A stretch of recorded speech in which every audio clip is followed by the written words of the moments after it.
All right. Now we should be good to go. I think. Maybe? Maybe? Okay, it does work. Okay, we fixed it. Amazing. So, if you guys are here, thank you for sticking around. I just had to fix the thing, but it's okay now. I finally got it to work. Uh, I don't know what happened to the other stream though. I might have to check and see where it went.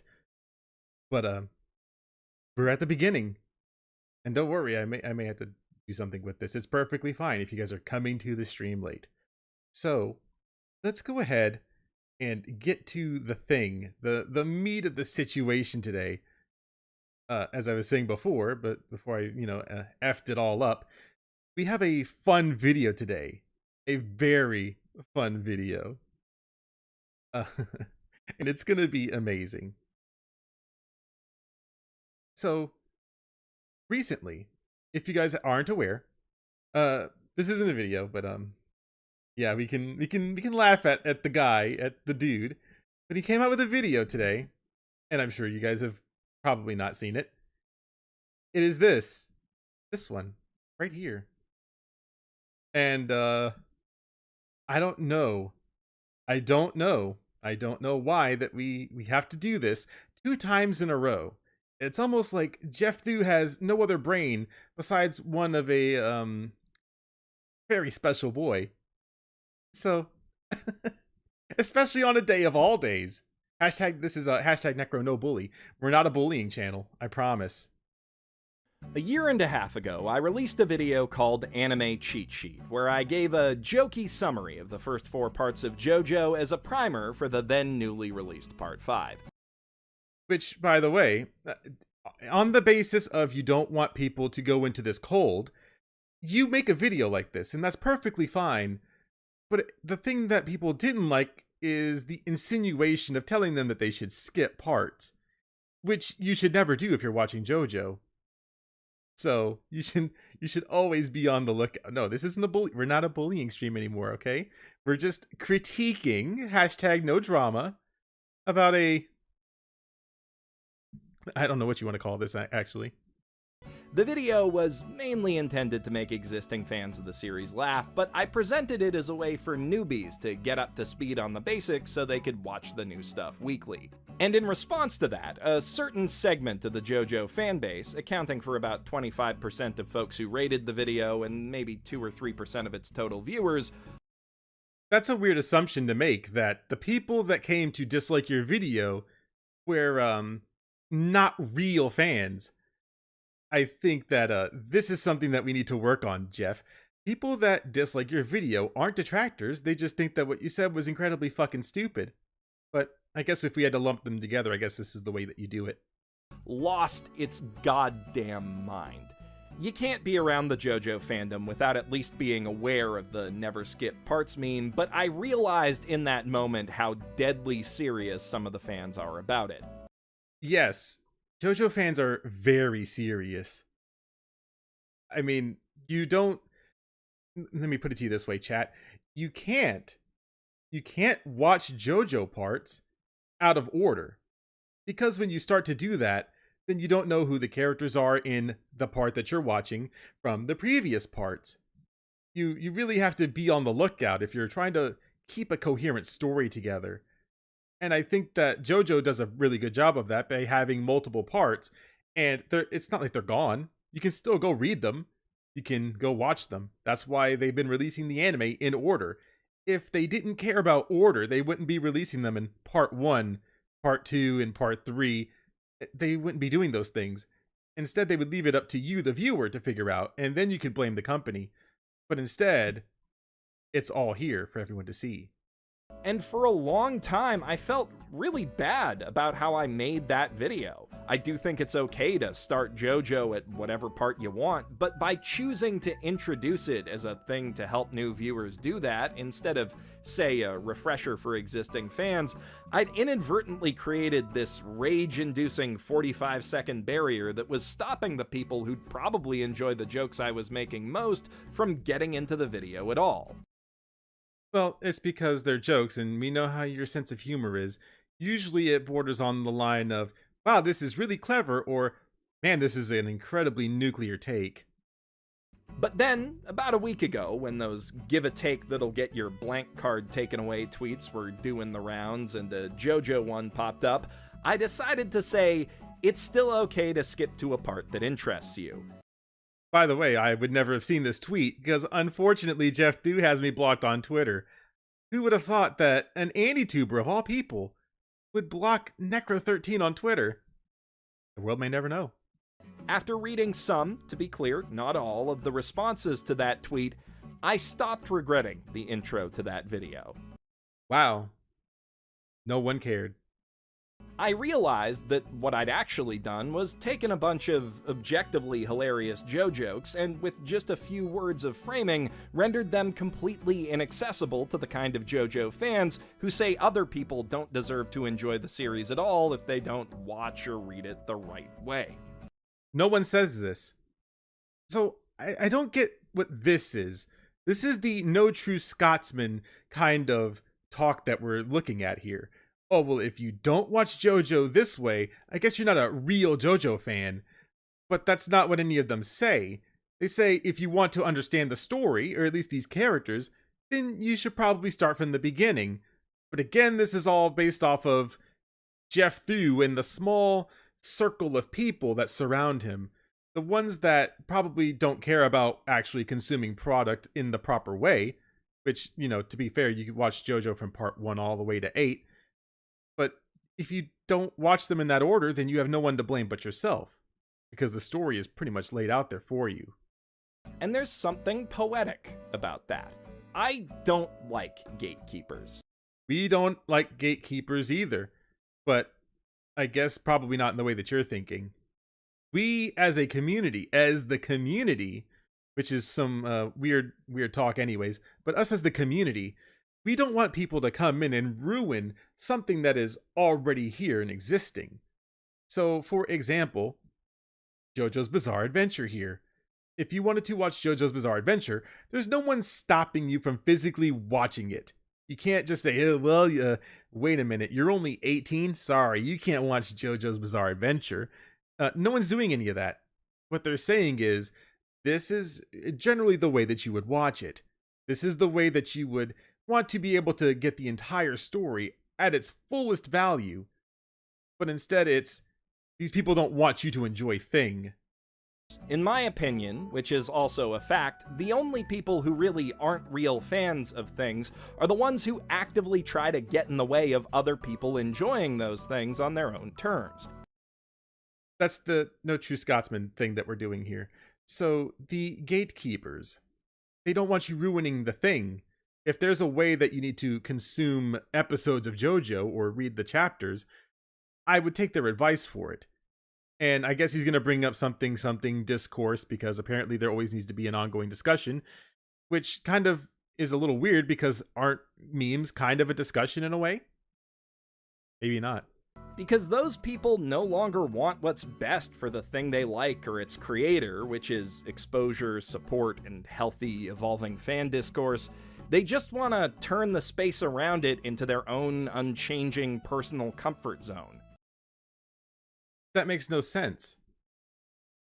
If people are gatekeeping their hobbies, which I implore you to do, make sure that you keep out the bad. Make sure that you keep in all the good things, the things intact that you want to see. That's why right now we have grifters talking about Uzaki-chan and her big old titties.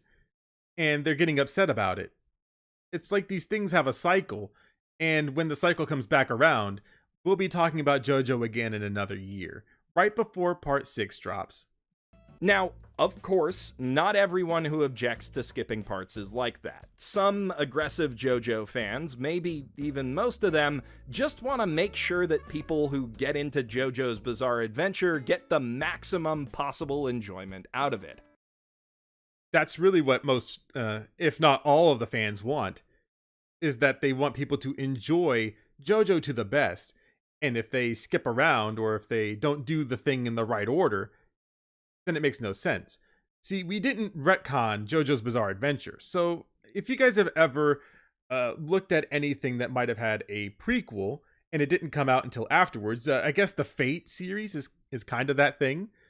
They had Fate Zero come out after Fate Stay Night, which you could take it or leave it. But that came out after the fact. So how would you know who King Arthur is, what her ambitions are, besides watching it all the way through, or even at this point knowing what happened prior? Because they do bring up a lot of hint, hint, hint a lot, and it's out there for everyone to see. But he won't bring that up. I can definitely see where you guys are coming from. I know I personally appreciated having a friend encourage me to stick through some of the rougher episodes to get to the good stuff when the anime first aired, but not everyone's like me. And that's good. I think that we should stop people like you right in their tracks. And you should be cautious that you're not amplifying the voices of the gatekeepers, and that your encouragement doesn't just encourage people to skip the series altogether. You can advise people to do something. It's literally, you can lead a horse to water, but you can't force it to drink. So if I tell people, it's probably best you don't skip these parts if you want to know who these characters are, if they don't listen, that's not my fault. Everything is there for them to read. Or to watch, because the anime it's doing pretty good. Because I'm pretty sure all of us real JoJo fans can agree that a life with some JoJo in it is better than one with no JoJo at all. If JoJo didn't come out in America in any capacity, I think that we would all just be fine. And I'd extend that sentiment to all of the anime and game and manga and film series I love. That's why I'm making this video. Is it?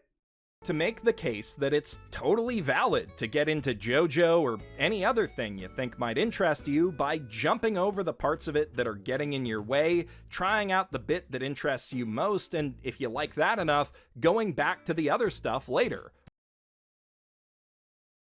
That is such an ass-backwards way of thinking. So, chat, for example, if you were to, I don't know, play... we'll make up something here. If you were to play... I don't know what's a good series. Black Ops 2. Right, Call of Duty Black Ops 2.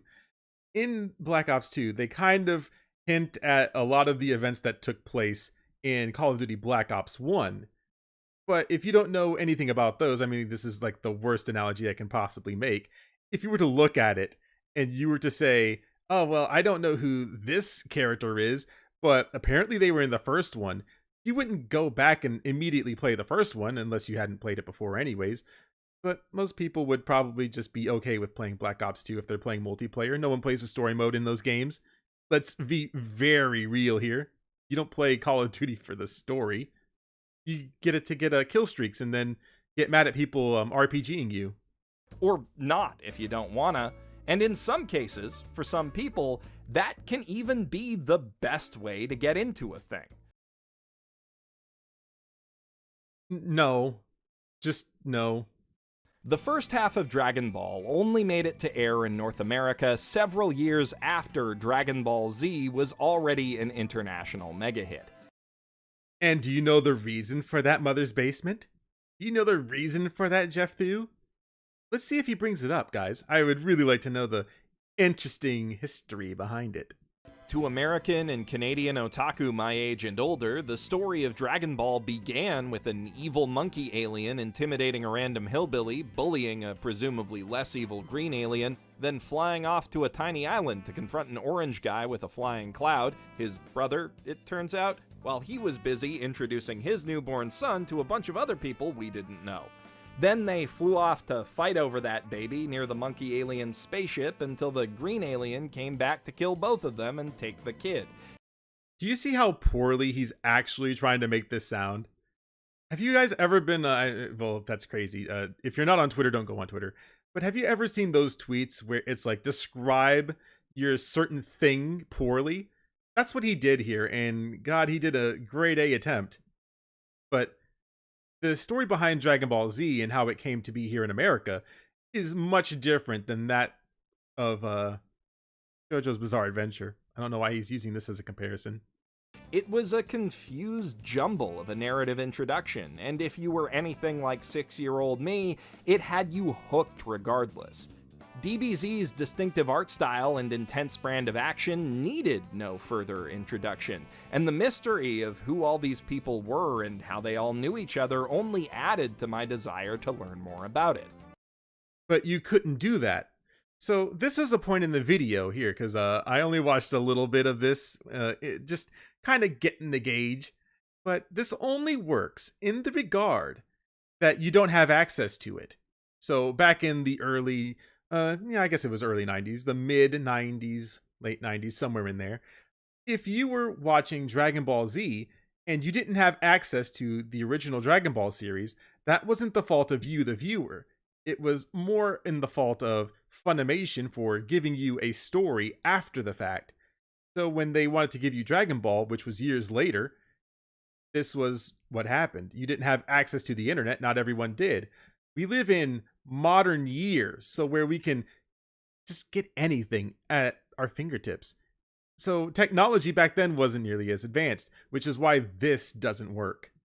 And I didn't need to know much about them to grasp the essential elements of the weird monkey alien family drama that was unfolding before me, or to understand the threat posed by the even more powerful monkey aliens who were coming to do an invasion and get the magic wish balls, which are a thing apparently now.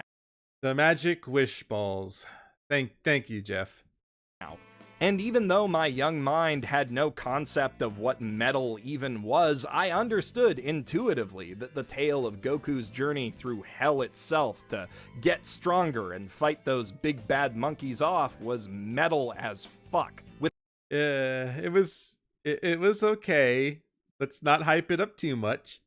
Without knowing any of the backstory, my friends and I enjoyed the heck out of the entire Saiyan and Frieza sagas, and when we finally did get Dragon Ball in Canada, it felt more like an oddly comedic prequel to Z than a truly essential part of it. Because you didn't get it until afterwards. So how can you know that thing exists without knowing that... Just whatever. While I personally enjoyed it immensely, a lot of my DBZ-loving friends never liked or finished the original. Do you know why that is? Let me explain to you guys why new Call of Duty bad, actually. The new Modern Warfare is a... I wouldn't say it's a fun game, but it's a game. You could look at it as this new game isn't nearly as good as the old one. They did retcon a lot of stuff in the new one to be like the old ones. It's kind of weird, but no one would do this if you went back and said, man, those other Call of Duty games are great, these are the ones that you need to play first. No one's going to go back and play Call of Duty 4 because it's virtually impossible, because all the lobbies are hacked, but also because people just kind of see it as an afterthought now. You don't get to bring out a thing that is past the origin story and then say you have to watch this first. No one's going to fault you for going back and not watching the original Dragon Ball. They're not going to. They'll just say, yeah, Dragon Ball Z is pretty good on its own. Because that's how you write stories. And given that they still followed Z for nearly 300 episodes, longer if they gave GT a shot, made fan content around it, and played a lot of the video games, I'd still call them all hardcore Dragon Ball fans. No, that's not how that works. They're not hardcore fans. Hardcore fans, and this is why elitism is probably what you would call it. Elitism is what you would call this specific case. They're not hardcore fans, they are fans of a series. I'm not personally going to stop you from saying that you're a hardcore fan because I really don't care that much. But if we're going based off of regular definition, people that don't consume all of the media aren't hardcore. I think they call them secondaries. There's a reason Nobody Watched Dragon Ball is a meme in the show's fan community, and there's a reason that Dragon Ball Abridged was able to start in the middle of the story with nobody complaining about it. This chaotic in medias res introduction is just part of what DBZ is within our pop cultural context now. And you can kind of know what JoJo and Dragon Ball is about just from the memes alone. People will tell you, they're very open about telling you what is happening in a scene. Considering how many people love Dragon Ball Z, considering the wild, nigh unprecedented global success it's enjoyed and continues to enjoy, and the sustained cultural impact it's had in North America in particular, it's hard to argue that that was to the series or the fans' detriment. Funimation banked on the idea that young Americans would enjoy the series more if it just jumped right into the action, and they were clearly right. I don't know if this is true. I can't confirm or deny. But if I'm not mistaken, isn't Gen Fukunaga, the CEO of Funimation, doesn't he have a relative at Toei Animation, and that's why they have the Dragon Ball license? Like, Toei Animation is making Dragon Ball Z related properties, and then they gave it to Gen Fukunaga. I mean, I could be wrong. Someone will probably fact check that for me in the comments, I'm sure. But they did kind of bank on something that was a tried and true method in Japan and said, man, we really want to bring some anime over here to the West. And they did. And that wasn't just some happy accident. The whole reason that Dragon Ball has 2 big status quo altering time jumps built into it, and the reason that it's broken up between those jumps into distinct sagas that focus on self-contained villains, is to allow new readers and viewers to pick the series up in the middle without feeling totally lost. Well, that's the key word there. They wouldn't be totally lost, they would be somewhat lost.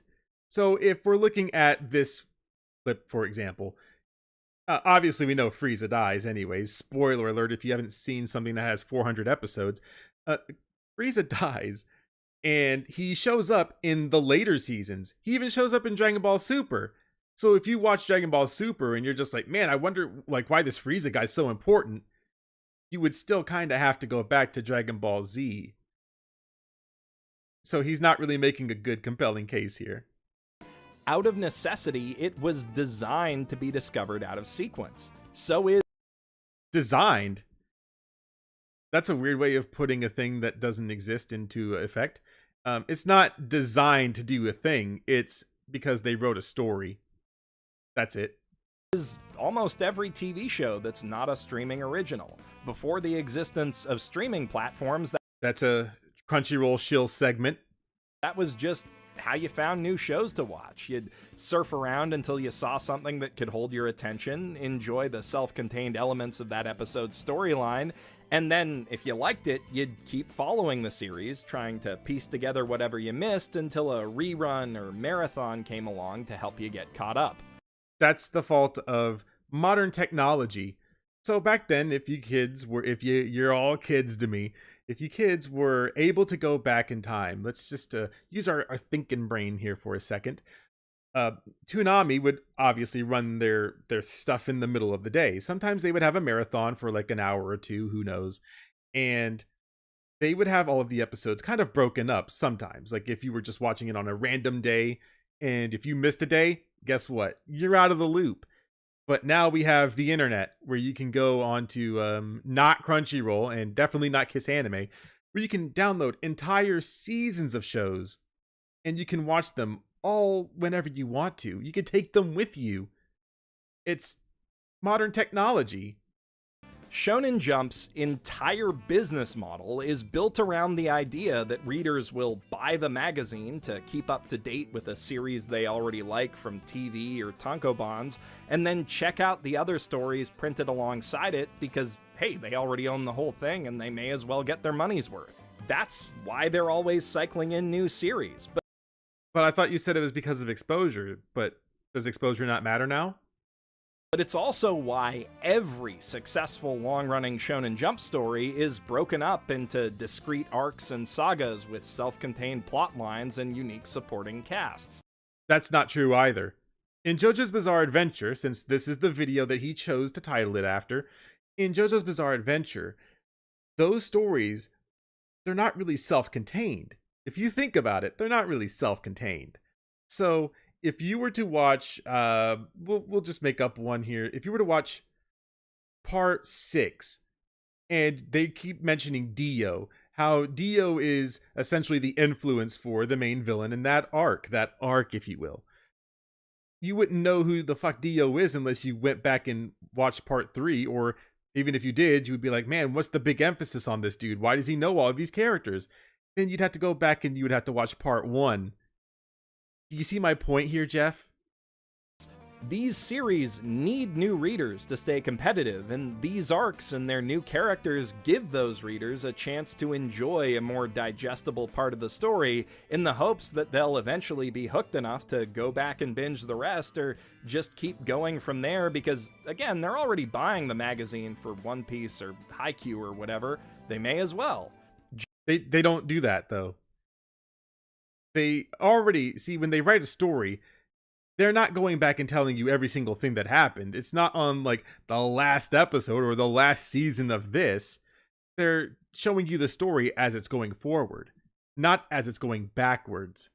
JoJo takes especially great advantage of these principles. The entire series is broken up into short, digestible story arcs whose high concepts and underlying themes can be explored in at most a dozen or so chapters, with closure coming in the form of a satisfying minor villain smackdown at the end of each one.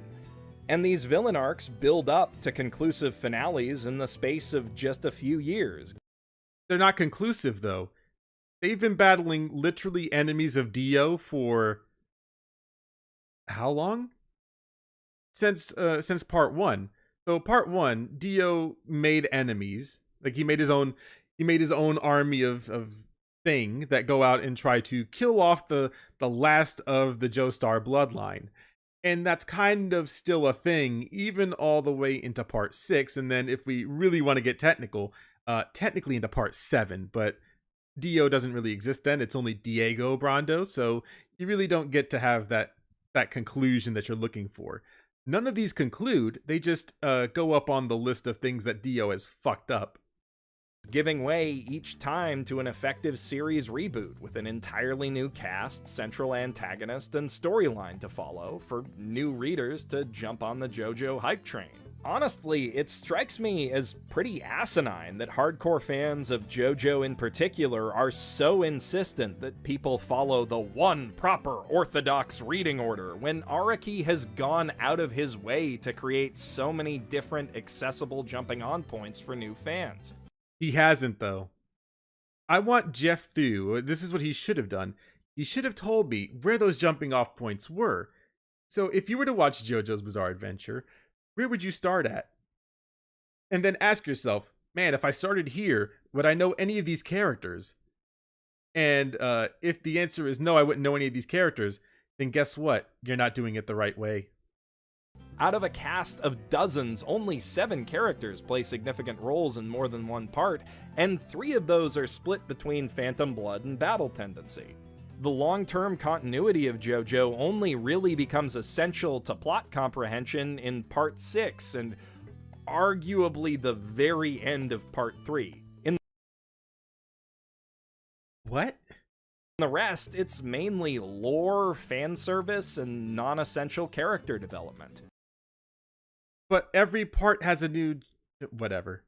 And I do think understanding all of that can enrich your experience of each individual part, but it's silly to argue that continuity is the core of what makes JoJo good. There's so much continuity in JoJo's Bizarre Adventure that we can tell that Geoff Thew hasn't quite grasped onto that entire concept yet. So if Dio, for example, didn't exist, none of this would happen. If the mask didn't exist and they moved everything forward in part 1, part 2 wouldn't exist. And if Dio hadn't been locked into the casket and he had died, part 3 wouldn't have happened. It is actually more continuity heavy than you would have believed, Geoff. If it was, Araki never could have gotten away with rebooting the series in a parallel universe, and which, by the way, don't worry, we'll get into it. And also, he probably wouldn't have wanted to do it in the first place. So, let me go ahead and tell you something very important. Back in my day, JoJo's Bizarre Adventure Part 7, Steel Ball Run, was never known as Part 7. That was an afterthought. Part 7, as we know it now, Steel Ball Run, used to be on its own. That's how they advertised it. That's how they marketed Part 7 to people, was that it was completely separate from the original JoJo's Bizarre Adventures from Part 1 to 6. But does Geoff do bring that up? No. That's the kind of thing writers do when they feel like continuity is bogging their stories down. Okay, well, he had the universal reset, which happens at the end of Part 6, and that happens because, just read it. I'm not going to tell you how it ends. Now, of course, in the age of the internet, we no longer need to discover and experience stories in such an archaic, inconvenient fashion. Nor do we need to worry about commercial breaks. Oh boy, is this a commercial break? Is he gonna... Yep, he's shilling something to me. Don't worry, we're gonna skip past the shill segment, because I'm sure if you guys are playing Shadowverse, you don't need Geoff through telling you to play Shadowverse. And other means. Now, one of my favorite things about Shadowverse... Oh, great, it's still Shadowverse. Oh my god, I thought it was over. Here it is. Now it's over. Sorry, chat. Form. We can access almost any piece of narrative art that exists in release order on our own time. But that doesn't necessarily make it invalid to break sequence, and it certainly doesn't mean that the pilot episode or chapter of a story will always be the best introduction to it. It's literally the very beginning. How in the world do you not get this? It's the beginning! With TV shows, manga, any kind of serialized narrative really, the artists making them are figuring out what their story should be and how to tell it as they're telling it. You're using the Teenage Mutant Ninja Turtles as an example here. Do you remember, Geoff, that the Teenage Mutant Ninja Turtles came out in the 80s? And that they've already had pre-established lore with all of its characters? That's insanity, right? It's almost like they had a story, and this is just another part of it. So if you want the full details of the lore of Teenage Mutant Ninja Turtles, you would go back and watch the 80s cartoon, but that's just my assumption. Few series are totally planned out in advance, and even when they are, even in the case of things like One Piece, plans change. One Piece is completely planned out. From what I've understood from the One Piece community, is that all of the arcs are completely planned out. It just hasn't ended yet. New, better ideas arise. It can take a while for a series to really hit its stride, and sometimes you'll get your best impression by jumping forward to a great standalone part, then going back to experience the build-up to it. So let me ask, Geoff Thu. So if you're reading a book, and let's assume that you've never read this book before, this is a completely new story, would you then just skip to the middle of it? I don't think that you would. You would read it from the very beginning, because that's how the story is meant to be read, is the way that the author intended. But sure, let's just make this point. Now, it's important to be aware that not all episodes or ostensibly self-contained story arcs are created equal, and not all of them make for good jumping on points. But you just said that they had parts or episodes that were standalone. So is it not all of them, or is it? Because we've heard a contradictory statement. The very best parts of serialized narratives are moments that build heavily on what's come before, and simply jumping into a series at its best rated episode may not actually allow it to put its best foot forward. A while back, The Verge published an article about Avatar: The Last Airbender. Oh yeah, The Verge, the people that can't put computers together properly. I'm gonna trust them. That got widely dunked on, advising that people put off by the series' tonally wonky introduction skip forward to one of its better standalone episodes to see for themselves how great it really gets. So why is it okay for you to tell people that it's perfectly fine to skip through JoJo parts? So either it's fine for everyone, or it's not. So why does The Verge not have the right to say so, but you do? The Verge is just as stupid as you are. The one they chose to highlight was Season 2, Episode 7, Zuko Alone, and I can see why someone might think it's a good intro to the series on paper. It is one of the best written episodes, and because Zuko is, alone in it, familiarity with the show's cast isn't required to understand the bulk of its story. But you're focusing on the introduction to him. The problem, in practice, is that the heart of that story is the apex of a character arc that the series has been building toward for 27 straight episodes. This is the way that they wanted you to experience it. Because by this point in the series, if I'm not mistaken, you guys can correct me, because I see that there's a thing there. So if I'm making a story and 27 episodes in, or whenever the source material says that it is, if I'm saying, man, this character suffered a lot, better put their backstory kind of placed here while they discover themselves after you've already seen them probably do something. I don't know anything about the Last Airbender lore, but if they've been building up this character for, I don't know, 12 episodes before this, I think that this is an appropriate insertion right here. You can certainly appreciate the things that are good about the episode out of context, but the things that make it great will be utterly incomprehensible to anyone who's not familiar with Zuko and Iroh's journey to that point, or their complicated relationship with the gang. So again, I am asking you, Geoff, why is it okay for you to say that people can skip JoJo parts, but it's not okay for The Verge to tell you to do so in episodes?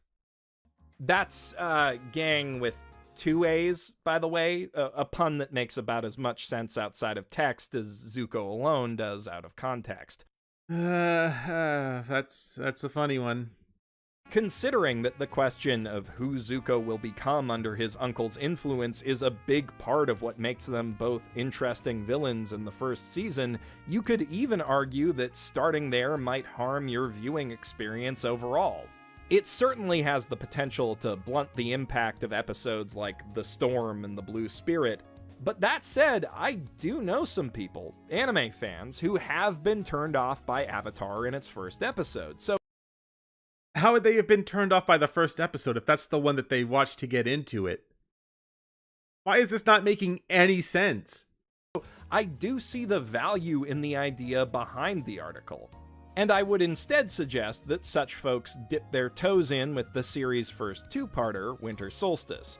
Starting at episode 7, this mini-arc comes early enough in the series that it doesn't really work from or spoil any major moments of character growth. It also serves as an introduction to a major part of Avatar's setting, the spirit world, and that takes up a lot of the episode, so...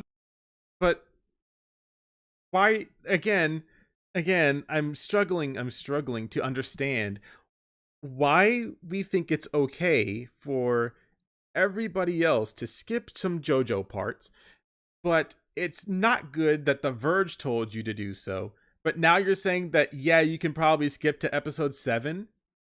What is this ass-backwards logic? You don't really need the context of 6 prior episodes worth of world building to get it.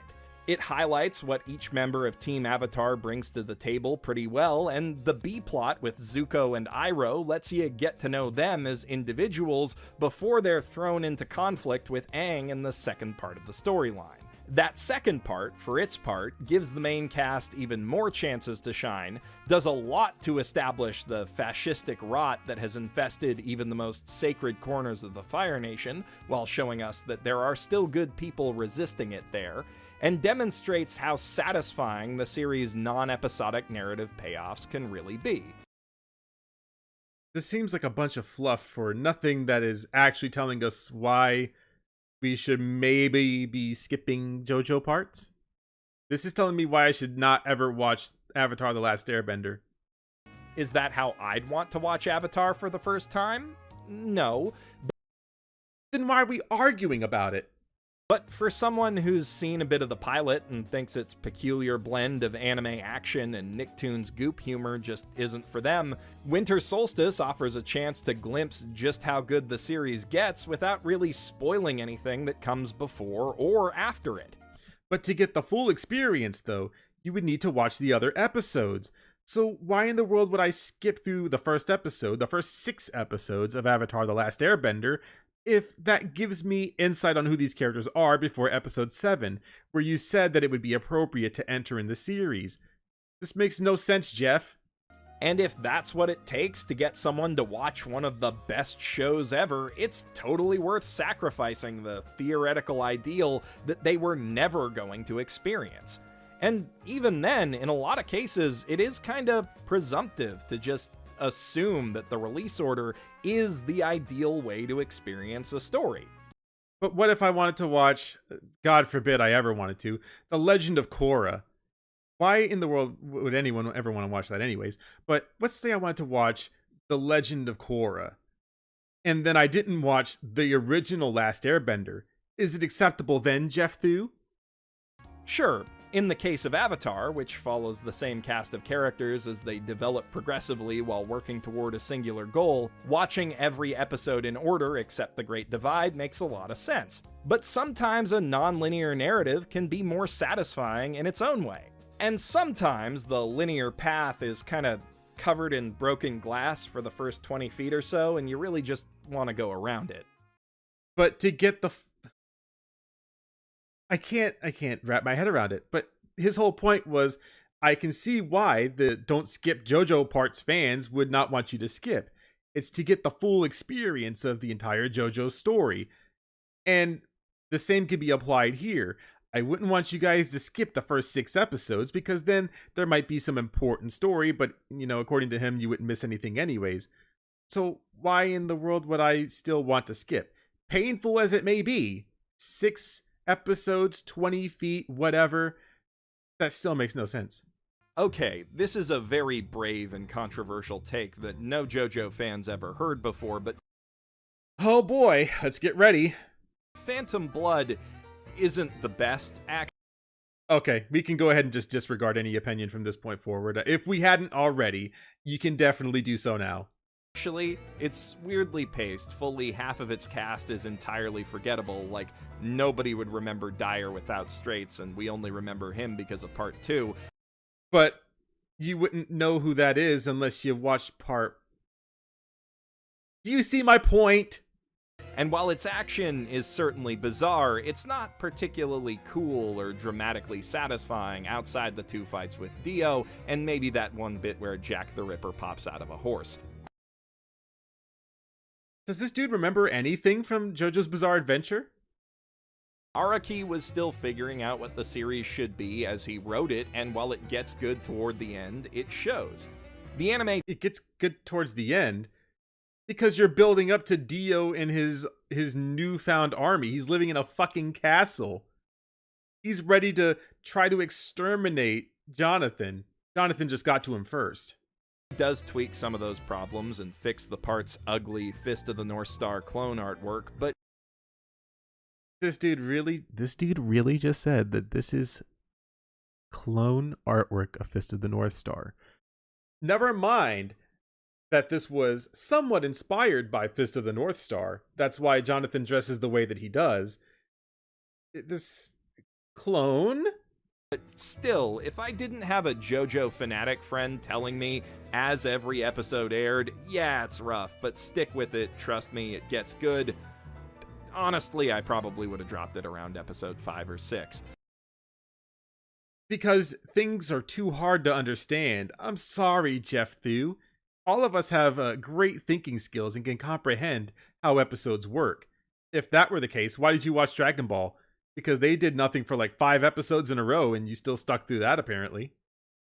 Don't get me wrong, Phantom Blood has its good points. Those Dio fights are legendary, his childhood feud with JoJo is fun, if a bit slow, and if you dig the gothic horror aesthetic, it immediately gains 2 bonus points, but the space between those great moments is wide and rough, and it's still a pretty off-putting introduction to the series overall. Because you need a jumping off point.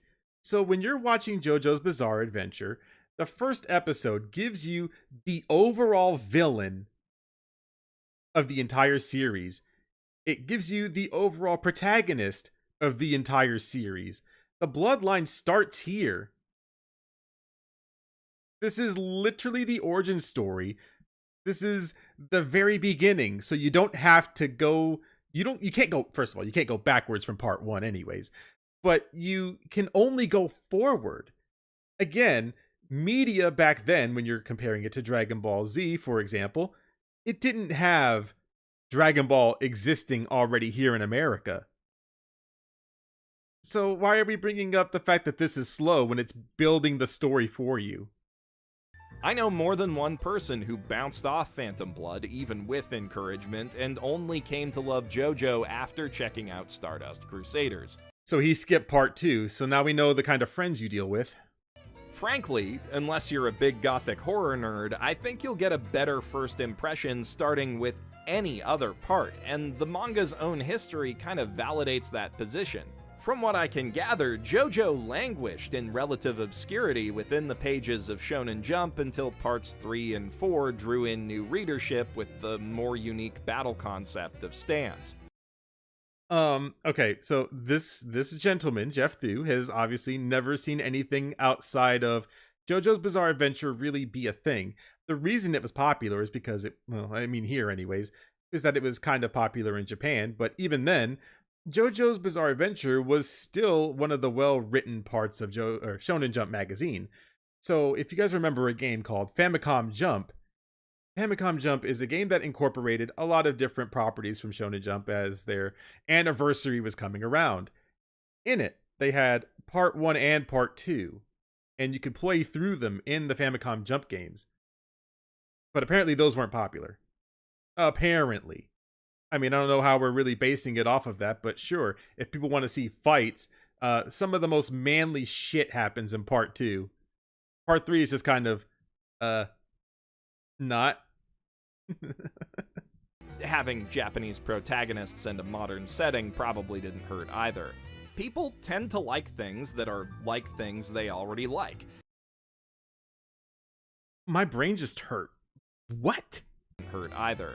People tend to like things that are like things they already like. Sure, in a weird sense, I can see that. I guess. By the way, thank you, Joshua Perez, for the $5.26 that says Geoff is a soy boy, has he him in his profile, and a far leftist. Yeah, I don't really like to gauge their arguments based off of that solely, but no, I would definitely agree. He's a big fucking idiot. And also, I can't see his profile because he has me blocked. But, what else is new? They're more likely to relate to characters who share common points of reference with them, too. You guys ever cling to a character of a different color skin than you? Do you guys ever just want to see a character that just might be completely different from you? Maybe you want to change things up a little bit? Of course not. That would be terrible. And across 8 parts, JoJo has the potential to leverage those principles to draw in a wide and eclectic range of people. Fans of gangster movies, Twin Peaks, Indiana Jones, and Junji Ito manga. Okay. But if you want to draw those people into the fandom, you gotta let them gravitate toward what they like most first. That's not how that works. You don't get to have people come into a thing that they may not like the other parts and then trash it. I mean, let's be real. JoJo itself is not a bad series. I think JoJo is really good. It's just the fandom that kind of, shaded up a little bit with their unfunny, is that a JoJo reference? Those are kind of cringe. I will give him that. But overall, I would say that if you are into those types of things, sure, you might not enjoy Part 5 as much as someone else. But that doesn't mean you still skip any parts, Geoff. Because if they do, then JoJo will become a thing they already like, and they'll be more likely to check out and appreciate what's good about the other parts that they might otherwise never have watched or read.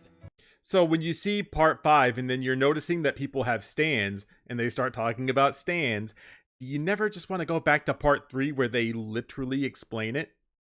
So even if you like, gangster movies, if you will, like Part 5, and they start talking about stands, Part 3 explains it. I don't think you're getting it here.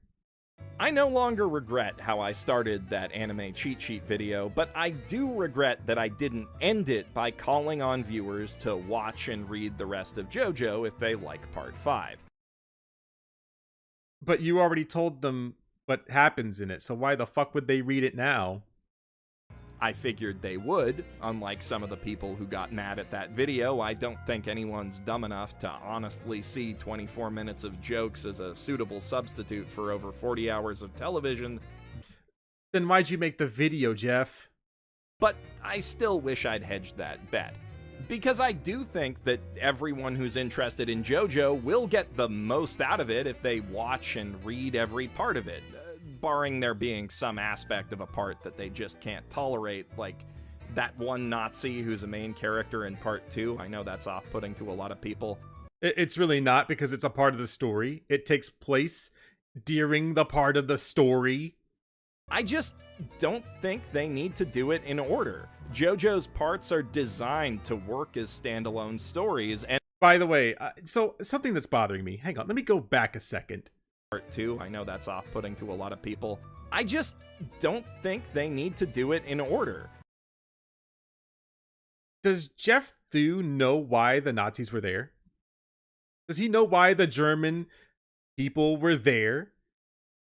They had facilitated Santana, and the Speedwagon Foundation was on their way to kind of, help with that. That's why they had the excursion to go, scope out the Pillarmen.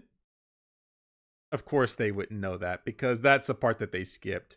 JoJo's parts are designed to work as standalone stories, and while you will miss the context for some plot elements or character moments in any given part that you watch before its predecessors, that context is never crucial to enjoying the main storyline or to understanding the current cast of characters. So if I go to part 3, Geoff, let's assume that I go watch part 3 and they're fighting Dio, and because I didn't watch any of the previous parts, do I still know who Dio is? Oh, it's because it's the self-contained story, but I don't know that Dio is hundreds of years old. I missed the context. Again, if he can see the point that you want to get the full experience of JoJo's Bizarre Adventure, why would you skip parts? Why would you encourage people actively to skip parts of JoJo when it gives you the full context of the series? It's like in part 2, they said, well, you can tell how someone's a vampire because they don't breathe. Like, you can't see their breath. But he wouldn't know that because they explained it in part 1 as well. Except recurring ones, of course, but besides Joseph in part 3, they always take on supporting roles anyway. There's even some potential fun to be had in discovering connections between the parts out of sequence, and I think there are some cases where not knowing certain things about past parts can even enhance the power of later story elements. How? Which is why, inspired by the now famous Machete Order for Star Wars, Wait a minute, wait a minute. Did we really just do this right here? Wait a minute. Past parts can even enhance the power of later story elements. Which is why, inspired by the now famous Machete Order. There's no Machete Order here. Why are we doing this with Star Wars? Again, they started with this one, A New Hope. They explained everything for the most part because the order of which the movies came out was right here. They hadn't really processed any more Star Wars media probably until around the Return of the Jedi. And then they started making comic books a little bit thereafter. So when episode 1 came out, people were like, oh yeah, that matches with this, or this doesn't match with this. But in order to get the full story of how Darth Vader is Anakin Skywalker and how he came from angsty teen to a little small child here, you would watch it from episode 1 all the way through to get the full enjoyment. Obviously, dates are irrelevant at this point because we now have a definitive episode 1, 2, 3, 4, 5, 6, and you can probably stop at 7 because the other ones afterwards are awful. For Star Wars, I've come up with my own basement order for JoJo. Oh, Jesus fucking Christ. I'll give that to you now so that anyone who's watching this and wants to try JoJo out this way can stop the video and do so without being spoiled. Then I'll explain why I made the choices I did. I really got nothing. I know I'm about to be very upset and disappointed, but I want you to know that this is all from a place of love. Hashtag Necro no bully. We're not going to bully him. We're just going to watch this. We're going to leave our nice little dislike, give him some words of encouragement, and leave him on his way. For the basement order, you start with part 4. No! Oh my god, no! Diamond is Unbreakable, then watch part 2, Battle Tendency, which starts at episode 10 of season. I think he's doing this from...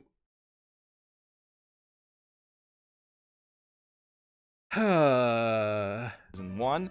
After that, you jump to Part 5, Golden Wind, followed by the first season of Part 3, Stardust Crusaders, and after episode 24 of that, you finally hop back to watch Part 1, So why are we doing this order? If we can't watch it in the original order in which it came out, why are we not watching it in chronological order, Geoff? Phantom Blood, and cap the anime off with the Battle in Egypt arc of Part 3. So we don't even get, like, the full...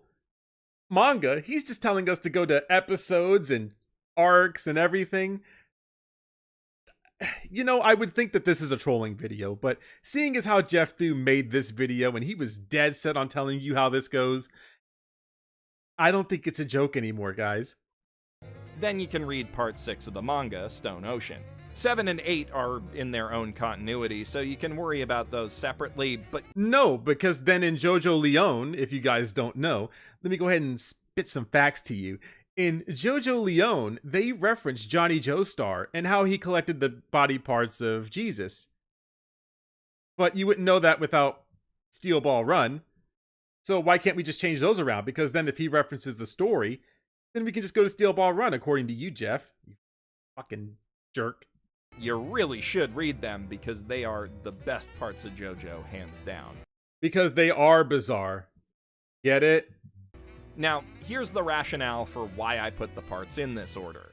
The story of JoJo is a story of long-standing family legacy, but... But they wouldn't know that out of order, dude. That legacy is fractured by tragic circumstance, by familial estrangement, and by hidden infidelity, such that no JoJo is fully aware of their inherited destiny until it calls upon them. So, I like how he showed the picture of Jotaro, looking at the picture of his friends. Here, let me go back so we can see JoJo, it. familial estrangement, and legacy is fractured by tragic circumstance.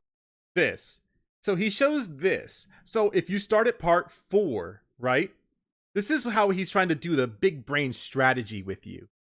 So you look at this picture when you're watching part 4, and he says, man, who are those people? I wish I knew about their story. And then you go back and you would have to watch it again. So you skip around, and then you realize that you're skipping more than you need to. Just watch part 1. Just watch part 1. Because then if you're watching it from part 1 all the way to 4 in the right order, part 3 explains who all of these people are, why this picture exists. But no, we have to skip JoJo parts. Amazing. Circumstance, by familial estrangement, and by hidden infidelity, such that no JoJo is fully aware of their inherited destiny until it calls upon them. Who's this dude? I guess I won't find out until I skip around on some more parts. By watching the series in this sequence, we're able to discover the Joestar legacy alongside the characters who are unwittingly swept up in it, and thus better relate to them and their confusion and curiosity before going back to see how it all began. But why not just see how it all began? It's literally right there. It's right there on the internet. In part 4, for instance, a defining aspect of Josuke's character is the fact that his father is a total stranger to him. And by starting here, we get to meet Joseph Joestar as he does, seeing him first as a doddering old fool before slowly discovering his true heroic nature through his actions. This sets us up for an exciting reveal when we finally get to see Joseph in his prime in part 2, and there's a neat... But you can see that in order. I'm not getting it, dude. You can see all of these in order. They're available. This isn't where the story comes out. Okay, chat. This isn't where the story comes out in broken up sequences. If part 5 had been animated first and then people started asking questions, this would be acceptable. But this is not the case. It is literally there for you to see part 1, 2, 3, 4, and 5. And you can go back and you can watch all of them in order. Stop doing this. Bit of narrative symmetry in jumping back from one time his wallet was stolen to another. I also chose part 4 to start because Jotaro explains how stands work in the first episode, and while it's not as metaphysically comprehensive as the exposition at the start of part 3, it absolutely gets the job done. No, it doesn't, because he explains, well, he gets explained too in part 3 at the very beginning, the jail part, how stands work, their mental image. Just watch the fucking parts. In Battle Tendency, again, we're put in a similar position to Joseph and to a lesser extent Caesar, learning about Hamon as they do and knowing their ancestors only through the stories Granny Erina and Speedwagon tell about them. And then when we get into part 5, we, like Giorno, know next to nothing about his father, Dio, besides the fact that he was a really bad dude and also a vampire who set this whole stand arrow business in motion way. Yeah, and you know what we could have done? Do you know what we could have done, Geoff? We could have watched all the fucking parts as they came out. Back when. Dio doesn't really factor into the Gangstar saga anyway. But you just said it's the stand arrows. The stand arrows are... It's what happens to Polnareff. Polnareff in part 5. I can't spoil it if you haven't seen it, but the two things are together. At least not until the end, when Polnareff gets involved, and curiosity about him makes for a great narrative bridge into part 3. Yeah, we'll see, it already spoiled it. Sorry, I was gonna try to keep it a secret. As you can tell, he is a guy. And curiosity about him makes for a great narrative bridge into part 3. Just watch part 3. Now, obviously, by starting Stardust Crusaders near the end of the series, we do undercut the big reveal of what Dio and Jotaro's powers are, but frankly, I think the ship has kinda sailed on people being surprised by time-stopping in JoJo, and besides that, this viewing order leaves the mystery of Dio himself intact. It doesn't. Because they always talk about how they defeated Dio in Egypt. Does he forget that that's an actual line of dialogue? We feel his influence, but we don't get to know him directly as Then that's awful storytelling. Start from part 1. a character until we jump back in time to his origin story when the Crusaders at last reach Egypt. But life's a journey, not a destination. Oh my goodness. Thank you, Feathered Dragon, for the £2. It says, what even is this logic? It's fucking stupid. That's the easiest way I can put this. Curiosity about who Dio was and how he became who he is will hopefully be strong enough at this point to push viewers through the slow start of Phantom Blood, which should also feel a bit more tense overall. But you know how it ends. This is like going back after you know that Darth Vader is Luke's father. It's like, oh man, so that's why he did all of those things. It's supposed to make your brain just go, wow, we accomplished a lot. We know everything. So that's why he did bad thing. That's what this is wow, that's how he became evil. When that's not how it should be. All of your tense moments are from beginning to end. Since we know what the mask does going into it. But that ruins the suspense. So let me go ahead and tell you guys a secret. I don't particularly care about spoilers all that much, but I am of the high brain power that Bring Halo Back thinks that I am not, where I can see both sides of it, where people don't like things spoiled for them. So if you're watching JoJo out of order, for instance, then you're gonna get confused when you see, oh, well, yeah, I don't know what this thing does. I don't know what the mask does. Why is it so important? And then you look over at part 1, and then you say, That's how this all started. It's not supposed to be that moment. This flashback also serves to break up the repetitive fistfight of the week formula that defines Stardust Crusaders, which can get a bit tedious when stretched across 48 straight episodes. But all of those people are assassins sent by Dio. Of course, you wouldn't know that because you skip parts. In my opinion, anyway. Theoretically, this order should turn the rough viewing experience of both parts into a much smoother ride to the grand finale of Dio's world.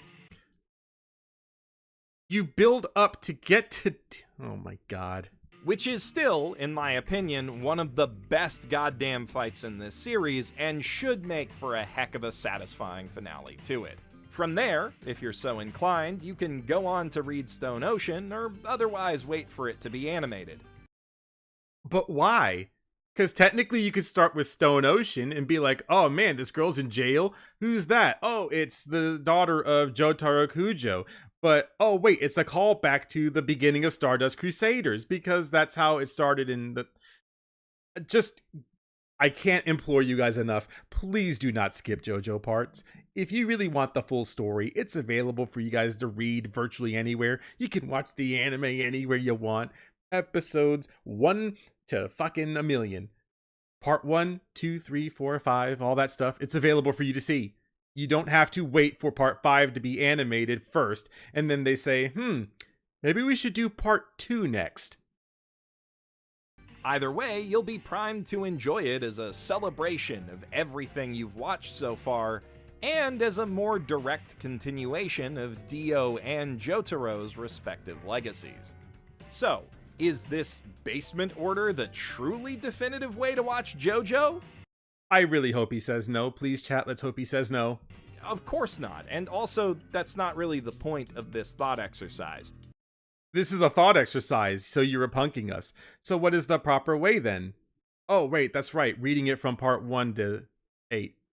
What I hope I've demonstrated with it is that there can be pros and cons to... No, you've only shown me cons. There's literally, virtually no pros to this. Either watching the series in release order or shaking things up. And you won't necessarily enjoy it less if you watch it out of sequence. Depending on the order, you may even get to enjoy some satisfying setups and payoffs that don't exist in the linear JoJo timeline.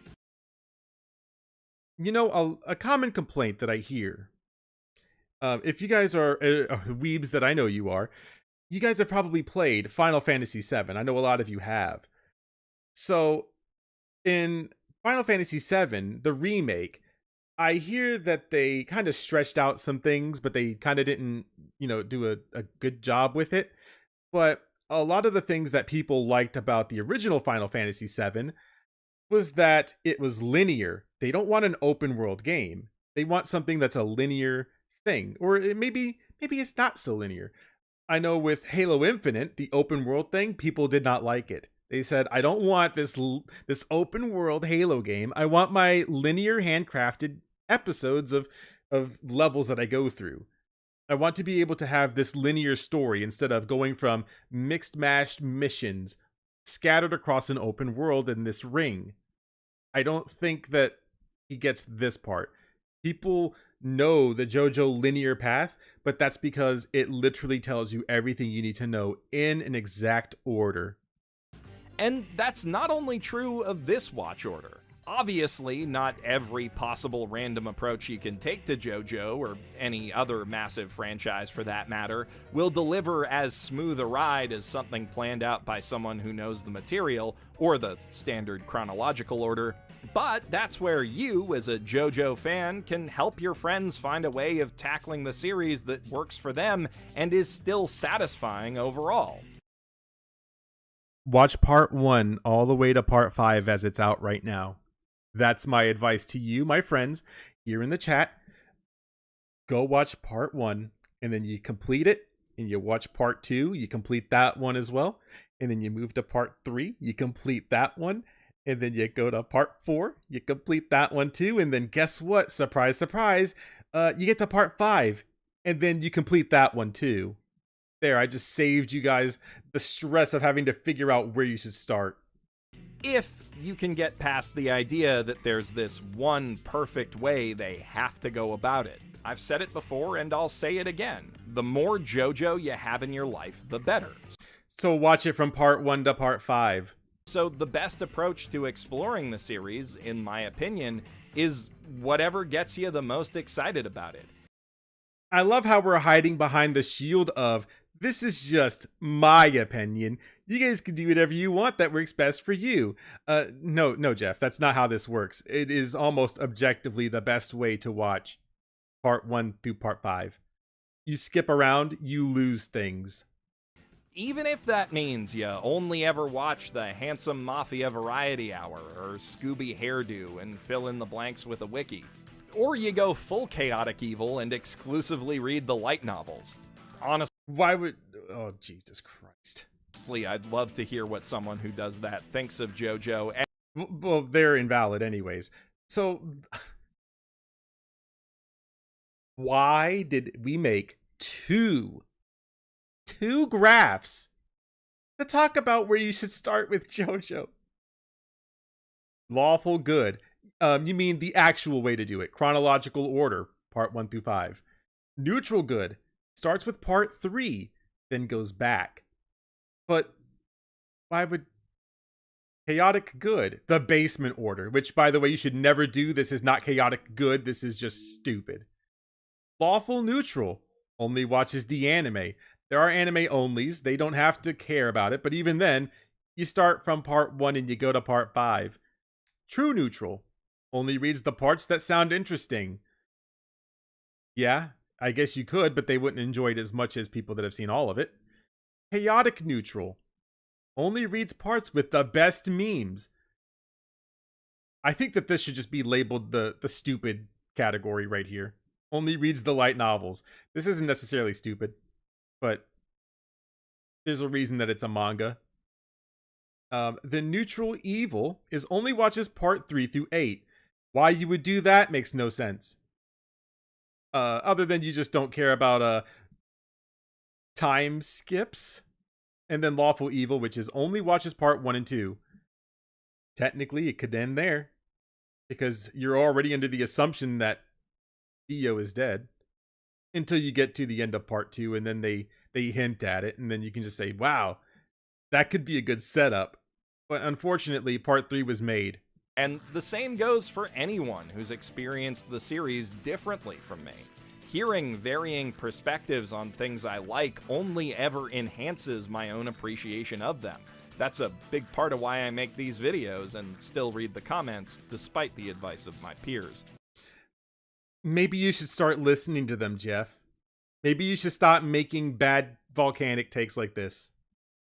And that is the single best reason I can give my fellow JoJo fans to not only let part skippers be and let them join your conversations. No, they're not going to join my conversation if they skip parts. Sorry. If they start asking me why thing is happening, watch it in order. About it, but also to straight up encourage people who might side-eye the series for its length or the pushier parts of its fan base to ignore what they're supposed to do and help them enjoy JoJo in a way that makes sense to them.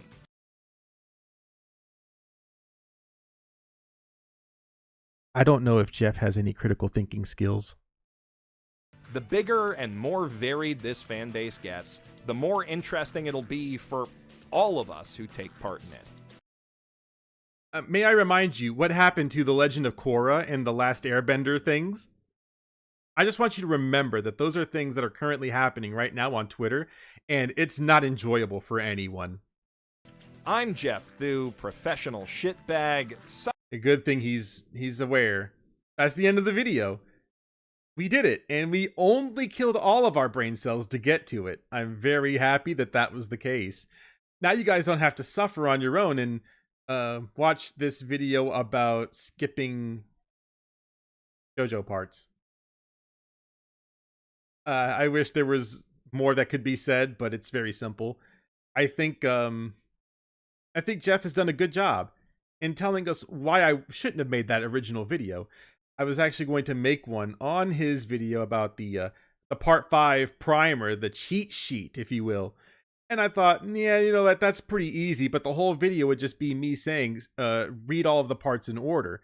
But instead, we had this fun stream. We got to hang out, and wow, we got to hang out for quite a while and watch JoJo's Bizarre Adventure be dismantled by a person who clearly doesn't get how stories work.